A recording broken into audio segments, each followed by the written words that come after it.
La migraña realmente es muy discapacitante y va mucho más allá del dolor de cabeza. Es verdad que el dolor de cabeza que produce la migraña limita muchísimo a las personas que lo padecen porque sus características suelen ser una intensidad moderada o grave, la pulsatilidad y empeora mucho con la actividad. Pero además de tener esto, la migraña se acompaña de hipersensibilidad a los estímulos, molestan las luces, molestan los ruidos, mal cuerpo, náuseas, vómitos, lo que hace que la persona que lo padece, sobre todo si es una crisis intensa de migraña, esté tan limitada como una persona que está ciega o tetrapléjica. Esta es la realidad. Y luego tiene otro problema, y es que las crisis son impredecibles y esto genera realmente muchísima ansiedad anticipatoria a las personas que lo padecen porque no saben a lo mejor si en el día de su boda, la comunión o en una fiesta con los amigos van a poder ir o no si tienen un ataque de migraña.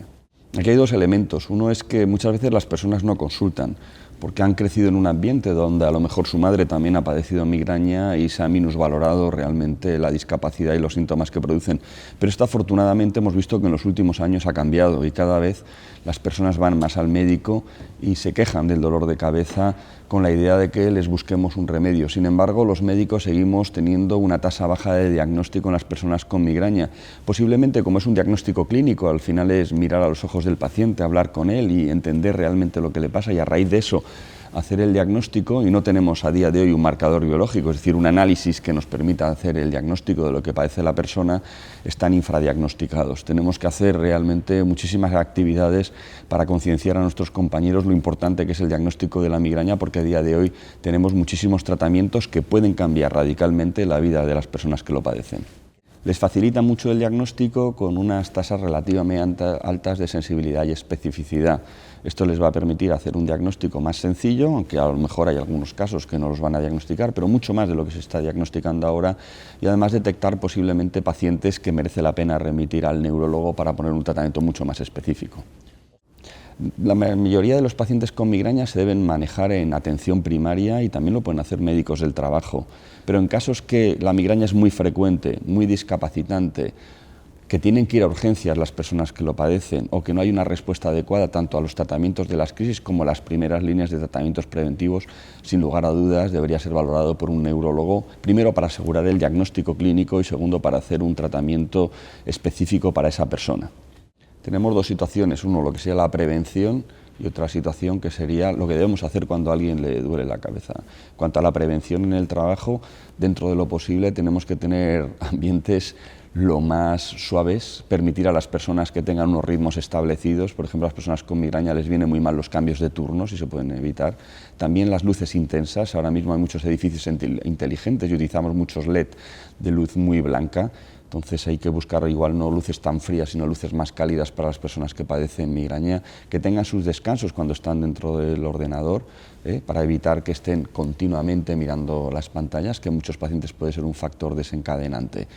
Y permitirles el comer, es decir, muchas veces la persona que tiene migraña se hace un ayuno y a lo mejor come más tarde de las 2, puede que le dé una crisis. Por lo tanto, es bastante interesante que en los lugares de trabajo les permitan a lo mejor adelantar la hora para comer. Luego, si una persona tiene una crisis de migraña en el trabajo, lo ideal es que tenga la posibilidad de disponer de un sitio más o menos oscuro y tranquilo donde puede ir, tomarse su medicación, descansar a lo mejor entre media hora, 1 o 2 horas, esperar a que la medicación le haga efecto y una vez que ya se ha recuperado, reincorporarse al trabajo.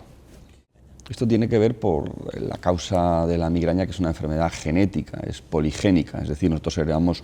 una serie de genes de nuestro padre y otra serie de genes de nuestra madre y esto plantea un riesgo y luego tiene un factor epigenético, algo ambiental que va a hacer que esos genes se expresen. Ese factor ambiental, uno de los más importantes, es la menarquia, los cambios hormonales en la mujer, que van a hacer que se expresen mucho más los genes y suba hasta prácticamente un 18% de mujeres que padecen migraña frente a un 7%. Y además en las mujeres, como tienen los ciclos hormonales periódicos, estos cambios en los niveles de estrógenos van a hacer que le den crisis con más frecuencia. Es más frecuente y por lo general suele ser peor la migraña en la mujer que en el hombre.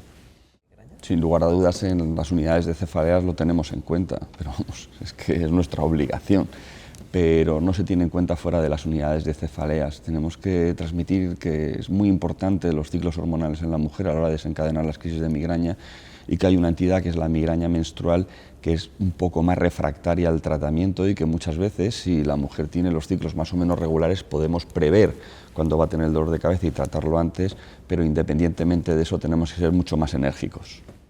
Atención primaria es absolutamente fundamental. Tenemos que tener en cuenta que la migraña afecta a 5 millones de personas en nuestro país. Realmente no es un problema de una persona, es un problema social. Cuando algo afecta a 5 millones de personas, es un problema de la sociedad. Y por lo tanto, tanto enfermería de atención primaria como los médicos de atención primaria deberían, uno, diagnóstico de los pacientes con migraña, poner los primeros tratamientos, especialmente las migrañas episódicas, y sin lugar a dudas tendríamos que intentar que las enfermeras que están en atención primaria dieran educación a las personas que padecen esta enfermedad con respecto a los factores desencadenantes, como los cambios de ritmo que hemos comentado, y también en otro sentido, como hay actividades como es el ejercicio físico, que en las migrañas episódicas puede ser muy beneficioso. Explicarles lo que deben hacer, no obligarles, pero sí explicarles qué es lo ideal de medidas de salud y de vida para mejorar la migraña. Sin lugar a dudas, de hecho siempre lo decimos, nosotros queremos tratar a los pacientes que tienen migraña episódica para que nadie llegue a una migraña crónica. A día de hoy no podemos tratar a todos los pacientes y desgraciadamente todos tenemos algún enfermo que hemos probado prácticamente todo nuestro arsenal terapéutico y no hemos conseguido realmente que mejore, pero es la excepción. La mayoría de las personas con un tratamiento adecuado puede recuperar una vida prácticamente normal, aunque de vez en cuando tenga alguna crisis de migraña. De ahí que es fundamental hacer un traje a medida, buscar los tratamientos más adecuados tanto para las crisis como el tratamiento preventivo en los pacientes que hay que ponerlo y además ir modificando este tratamiento a lo largo de la vida de la persona, porque igual que nosotros cambiamos a lo largo de la vida, también cambia la migraña.